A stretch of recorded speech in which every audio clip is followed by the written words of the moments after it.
જો વિદ્યાર્થી મિત્રો, આ આપણા ગુજરાતી વિષયમાં વિરામચિહ્નોની સમજ આપતી એક પ્રવૃત્તિ છે કે આપણે ભાષામાં ઘણા બધા વિરામચિહ્નોનો ઉપયોગ કરવાનો થતો હોય છે.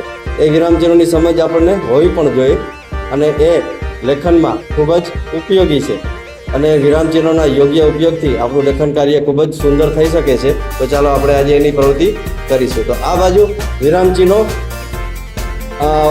લખેલા છે, એમાંથી તમારે કયું વિરામચિહ્નનો શબ્દ કયો વિરામચિહ્ન છે ને ઓળખાવાનું છે, જે આ આપણે શબ્દકુંભ લખ્યો છે શબ્દકુંભમાં છે. તો સૌથી પહેલાં કોણ કરશે? રાજન.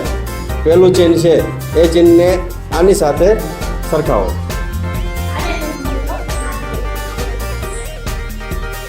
હવે જેની એના પછીનું ચિહ્ન છે એ કયું ચિહ્ન છે દર્શાવો. બોલતા જાઓ, કયું છે? મોટેથી બોલો. સરસ. હાલો, એના પછી કોણ આવશે? ચાલો, તેના પછી ભૂમિ. બોલો, તે કયું ચિહ્ન છે?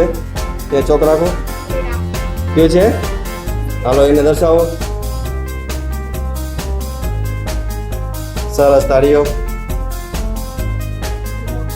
ચાલો જય, બોલો, તેના પછીનું ચિહ્ન કયું છે? પૂતળી. હાલો, પૂતળીને દર્શાવો. કેમાં આવશે? ડાયરેક્ટ ઉપરથી નાખી દો, વાંધો નહીં. ચાલો, ત્યાર પછી કૃષ્ણા. ચિહ્નને ઓળખાવો, કયું ચિહ્ન છે? ગુરુરેખા. હાલો, ગુરુરેખા આમાં મને બતાવો ક્યાં છે. સરસ, તાળી પાડે. ચાલો, ત્યાર પછી અશરફ. ત્યાર પછીનું ચિહ્ન મને દર્શાવો, કયું છે ચિહ્ન? ઉભો રહે.